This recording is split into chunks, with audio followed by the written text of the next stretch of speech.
Les gars, on est parti pour le débrief entre Saint-Etienne et Grenoble. Et il y a des choses à dire parce qu'il y a des choses qui m'ont énormément déplu. Briançon l'a souligné au moment de l'interview de la mi-temps. On ne peut pas entamer un match comme on l'a entamé. Les 15 premières minutes, c'était mais catastrophique, c'était cataclysmique. Honnêtement, les relances, ça faisait longtemps que je n'ai pas vu Saint-Etienne.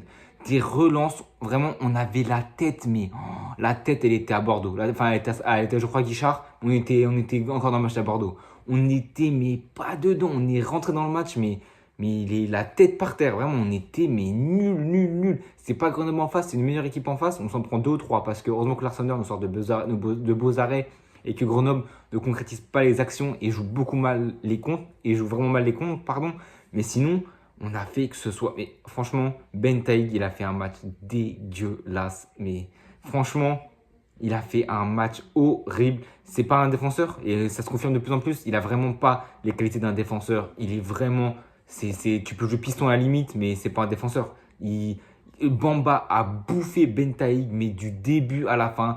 Ben Taïg a dû réussir peut-être une interception. Sinon, Bamba, toujours, il faisait tourner Ben Taïg en pourri. Ben Taïg, il savait même plus qu'il était le poteau. Non, franchement, c'était trop grave. C'était trop grave.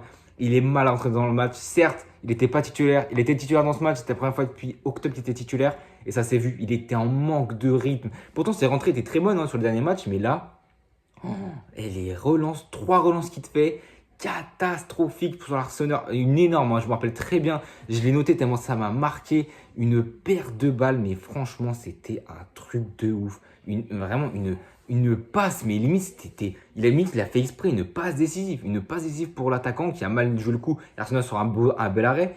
Mais ouais, franchement, c'est. Waouh, c'était n'importe quoi. On leur tenait le bâton pour se faire battre. Là, franchement, c'est pas Grenoble en face. On prend déjà 2 à 3-0 dans les 80 minutes. Et les actions les plus dangereuses de Grenoble, elles ont lieu dans les 80 minutes. Bon, j'ai noté évidemment Bamba qui a bouffé Ben Taïg, Ben Taïg qui a tout raté aujourd'hui. Défensivement, ça a été très mauvais. Offensivement, c'était meilleur, mais pour moi, c'est pas un défenseur. Et Mathis Touraine aussi, j'ai noté, il m'a vraiment très impressionné sur son côté droit. Latéral droit, il a vraiment été très très bon à la relance, défensivement, offensivement. Il ne s'était pas fait passer beaucoup de poids par Bouchouari, parce que Bouchouari était titulaire, mais cette fois, ailier gauche, qui n'est pas du tout son poste. Il n'a quasiment pas permuté avec Chambaud. Et c'était très compliqué, il a pas su se trouver. On sait que, je l'en tiens par rigueur parce qu'on sait que Bouchouari, c'est un joueur d'axe, c'est un joueur de milieu, c'est un milieu de terrain, c'est un relayeur, c'est un mec qui peut provoquer des actions, qui peut distribuer des ballons, qui est plus dans la provocation, certes, mais là, dans son registre, il n'a pas été bon. Cafaro, quand il est rentré à 55e, il était bien meilleur, il a bien plus percuté, il a fait reculer Mathis Touraine qui a été moins dangereux et moins offensif. Mais ouais, Mathis Touraine, il était excellent, relance, défense, jeu de passe, etc. Lucidité, il avait le sang-froid, franchement, il était très très fort Mathis Touraine dans les 15 premières minutes. Même dans tout le match entièrement, c'était un des meilleurs Grenoble ce soir, avec Bamba aussi. Et j'ai noté Amin Sbaye, mais lui, c'était plus dans les 80 minutes. Quand Grenoble avait le ballon, quand Grenoble avait des actions, il était très bon, il était très percutant. Il a fait beaucoup de mal à Briançon, il a fait du mal à Masson, il a fait vraiment du mal sur son côté. Il a été très très fort, franchement. Et ouais, c'est les trois hommes que je suis en train d'écouter de Grenoble. Mais sinon, ouais, ça a été compliqué les 80 minutes. Mais une fois qu'on a passé ce mauvais temps faible, on a été beaucoup mieux. On a été meilleur. On s'est vraiment remis dedans, la tête à l'endroit. Et ça m'a fait plaisir de voir ça. Des hommes concernés par la montée en Ligue 1, qui est un projet incroyable. Et vraiment, tu avais l'impression que. Après, certes, il y avait beaucoup de changements comparé à Grenoble. De tête, bah, tu avais Basso Bisnica qui était là à la place de Nadé. T'avais Bouchouari qui était là, t'avais Tardieu, il n'était pas là, il me semble que c'est mon conduit contre Bordeaux. T'avais évidemment Ben Taïg, évidemment, j'allais l'oublier. T'avais Wadji aussi, évidemment, Wadji ça compte. Et franchement, je ne comprends pas le choix de Deloglio. Certes, depuis qu'il est arrivé, il fait des bons choix. Il fait des choix risqués des fois, mais c'est des très bons choix qui ont payé. On l'a vu de nombreuses fois avec ses placements, que ce soit mon conduit, etc. Mais là, je n'ai pas compris. Si Cardona n'est pas blessé, je ne comprends pas pourquoi il ne débute pas ce match. Il est en pleine confiance. Il déborde de confiance. Il met deux buts exceptionnels contre Bordeaux. C'est le moment de continuer sa lancée. On l'a vu quand il est rentré. Il est décisif sur les deux buts. Ouais, sur les deux buts, il est décisif. Et indirectement, mais il est quand même décisif. Mais franchement, tu le fais rentrer. Il y a notamment deux tacons de Ibrahima Ouadji qui m'ont fait sauter, qui m'ont fait péter mon crâne. À un moment donné, je sais plus c'est quelle action. Il peut faire mieux, mais après, le défenseur revient très bien, mais il applique bien. Il peut pas faire mieux, je pense, parce que le défenseur a très bien lu la trajectoire et a bien défendu sur ça, donc on ne peut pas trop l'en vouloir non plus. Mais Wadji, vraiment, ce qui était intéressant, ce que j'ai noté, c'est son jeu de déviation, son jeu de position. Ça nous a vraiment aidé.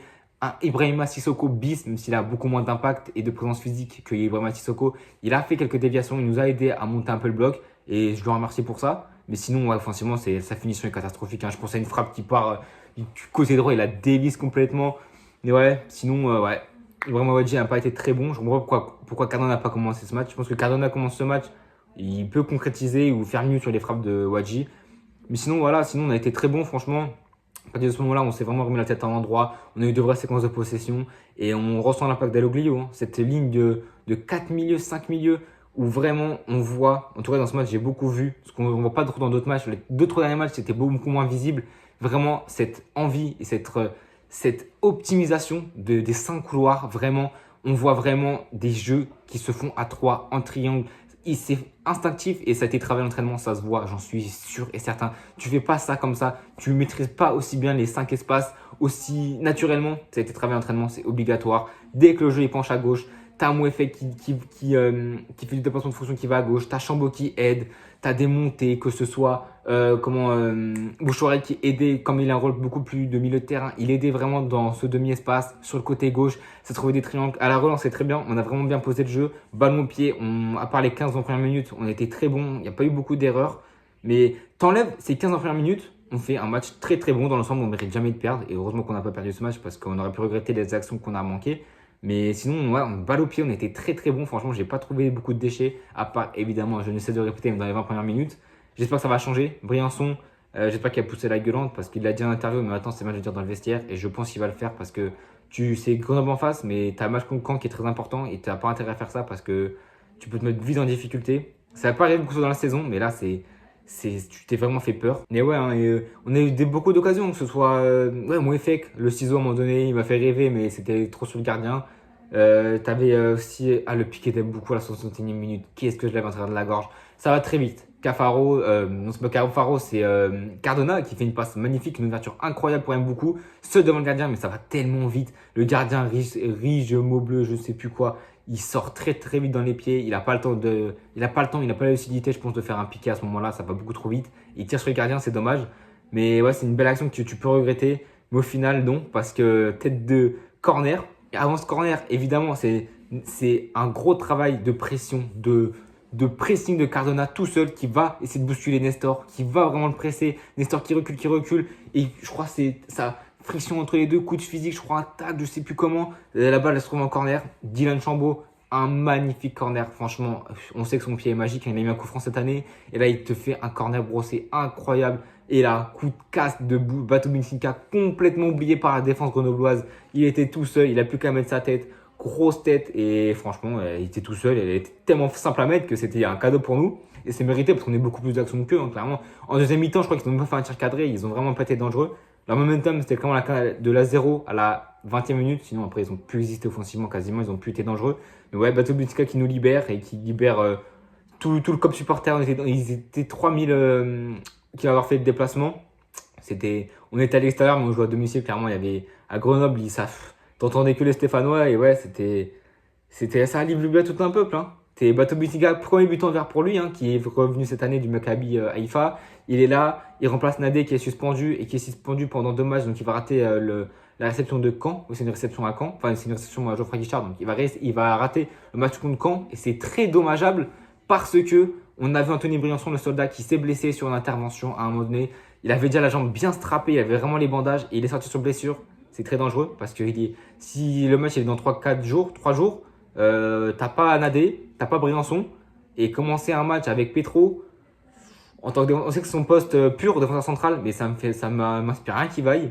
Et j'espère qu'il va faire le taf. J'espère que Briançon sera remis, mais ça n'annonce rien qu'il vaille contre Caen. Mais sinon, ouais. Et à ce moment-là, on prend la deuxième place contre Angers, hein, Angers qui, dans le même temps, faisait un partout contre Guingamp. Donc c'était l'opération parfaite. On gagne, Angers perd. Bon, certes, Auxerre a tapé Laval 3-0. Bon, Laval, ils font une descente aux enfers, c'est assez incroyable. Ils sont 8e là, au moment où je vous parle. C'est assez terrible pour eux. Ils ont trust la place numéro 1 pendant toute la saison. Et là, ils font une descente aux enfers. Mais bref, c'est pas le sujet. À ce moment-là, on est premier. Angers est deuxième. Besançon qui sort sur blessure. Et ça doit être 3-4 minutes après, même pas. Hein. Là, Bastia, c'est coup. Bastia, voilà. Grenoble, c'est coup derrière la tête. Hein. Grenoble, là, ils sont plus pareils. Ils étaient déterrés. Hein. Ils ont fait une petite séquence de possession de 2-3 minutes, de 1 minute 50, 2 minutes. Ils ont essayé d'être dangereux, mais ils n'ont pas été dangereux. Et dégagement, long dégagement de l'Arseneur. Ça rebondit, je crois, sur Mboukou, une petite déviation d'Mboukou. Erreur de Nestor, qui est impliqué sur les 2 buts grenoblois ce soir. Il peut être fautif, et c'est un des plus gros fautes de Grenoble. Et énorme travail de Cardona qui temporise, il prend son temps. Il était seul, certes, mais la lucidité, il y a beaucoup de choses qui se passent en quelques secondes. Ça va vraiment très très vite. Il faut prendre une décision, la meilleure qui soit. Je pense qu'il ne prend pas la bonne décision, mais par magie, une frappe, une mine dans la jambe du gardien, ça fait un effet. Je ne sais même pas comment cette balle, elle atterrit devant les pieds de Chambaud, mais c'est qu'une aubaine. Le but lui tend les bras, le but est grand ouvert, il est seul, il a un défenseur sur le pressing, mais ouais, il est seul, il n'a plus qu'à la pousser. Et il marque le deuxième but. Une action encore avec Dylan qui était dedans, avec un Dylan. Donc ouais, Cardona qui est décisif sur les deux actions. Là, il fait une passe décisive, même si elle n'est pas comptée comme telle, c'est une passe décisive. Et il est là, il est un des acteurs majeurs sur le premier but, parce que c'est grâce à lui qu'il y a le corner, c'est lui qui fait le pressing sur Nestor, qui l'a mis en corner. Et c'est grâce à ce corner qu'on marque le premier but de Batu Benfica. Donc il est là sur les entrées gagnantes, encore une fois, il n'est pas décisif dans les stats niveau des passes décisives et niveau des buts, mais il est quand même décisif. Si tu ouvres tes yeux et que tu regardes le match, c'est lui qui est décisif et c'est grâce à lui qu'on marque. Certes, c'est énormément grâce à Chambaud aussi qui met un but et une passe décisive, qui sera logiquement homme du match, je pense, puisqu'il était très bon dans ce match aussi. Mais ouais, franchement, énorme travail de Cardona. Je comprends pas pourquoi il n'a pas débuté ce match. Je comprends pas ce choix de Deloglio. À vrai dire, c'est assez bizarre. Peut-être que il sentait Deloglio, je pense que c'est un homme qui il doit faire sa compo le jour même. Il doit faire comme il le sent. Peut-être que c'est une gêne. Sinon, je dis n'importe quoi. C'est juste Cardona qui a une petite gêne. Mais vu comment il a gambadé, vu comment il a joué, à l'intensité où il est arrivé dès le début sur le terrain, je pense pas qu'il était blessé. Peut-être que je me trompe, hein, mais je pense que vraiment c'est un choix de Deloglio de dernière minute. Pas de dernière minute, mais un choix de Deloglio logique, stratégique pour lui. Et ça n'a pas payé parce qu'on n'a pas marqué. Mais après, il fallait donner du temps à Wadji, certes. Mais Wadji il a été plus percutant dans son entrée contre Bordeaux. Il fait un contrôle incroyable sur le but, sur le but de Cardona ou toute l'action, etc. Le deuxième but. Il a été beaucoup plus impactant à la rentrée que là dans ce match. Au final, c'est Cardona qui rentre et qui est décisif. C'est qu'une aubaine pour nous, hein, puisque on gagne ce match 2-0. On revient du coup à Angers parce que dans ce temps-là, Angers a réussi à marquer contre Guingamp. C'est à notre plus grande peine, hein, mais on revient du coup à un point d'Angers. La course sera longue, la course sera dure, mais la course sera bonne si on arrive à monter en Ligue 1. Je le rappelle, c'est la première place et la deuxième place qui est qualificative directement. La troisième place, ça sera le match décisif. Tu as le cinquième et le quatrième qui s'affrontent pour savoir qui va affronter le troisième. Et tu as le cinquième et le quatrième. Du coup, c'est le quatrième qui passe. C'est quatrième contre troisième. Et ensuite, c'est le troisième qui affrontera le barragiste de Ligue 1. Donc, il faut viser clairement une place, la deuxième place. Hein. Clairement, c'est ça, il n'y a rien d'autre. Même si on n'est qu'à 4 points d'Auxerre. Auxerre, on l'a vraiment très bien rodé. Et je pense qu'ils ne vont pas laisser échapper cette première place. Ils ont fait un faux pas dans le dernier match. Mais ils ne vont pas laisser cette place leur échapper, je pense. Et je pense qu'ils vont finir premier. Et la bataille sera rude entre Angers et nous, Saint-Etienne. Et je pense que ça va le faire pour nous. Hein. Faut même être optimiste. Hein. Et on va pas être défaitistes. Certes, on a beaucoup de blessés. On a un suspendu. Mais la semaine à 3 matchs, on est en train de super bien négocier, que des victoires. Certes, là, le match contre Grenoble était quand même beaucoup plus abouti que contre Bordeaux. C'est des victoires. Là, dans ce moment-là, on cherche plus le beau jeu. On cherche à des victoires. On veut des points. Il n'y a plus de beau jeu. Même si là, on a quand même proposé du jeu. On a été très bon. Il faut proposer du jeu. Enfin, il faut proposer des points, pardon. Il faut avoir des points. Le plus important, c'est les points. Tu fais un match de merde. Si tu as une tête qui arrive à un moment donné, on l'a vu avec Cardona, on ne fait pas un bon match contre Bordeaux. Et pourtant, un autre sauveur qui nous sauve. Et c'est des points précieux, mais précieux. Parce que mentalement, certes, on a mal commencé ce match, mais au final, on le termine très bien avec 2 buts encore dans les 10-15 dernières minutes. Et on s'impose 2-0. Et je suis très content. Et on va viser cette deuxième place. Et voir cette première place. Hein. On n'avait pas gagné la Ligue 2 depuis 2004, il me semble. On a gagné 3 Ligue 2 dans notre histoire. Et je crois que c'était 2004 la dernière fois qu'on l'a gagné. Donc c'était il y a 20 ans. Les garçons, c'est le moment de créer l'exploit. Et après 20 ans après, gagner cette Ligue 2 et annoncer un avenir radieux en Ligue 1, je l'espère.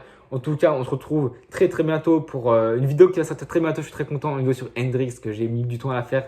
J'espère que vous allez la regarder en tout cas. Sinon, il y a le Real Madrid qui va jouer bientôt contre la Sociedad. On fera les débriefs. Évidemment, le match contre Caen que je vais débriefer. En tout cas, on se retrouve très bientôt les gars.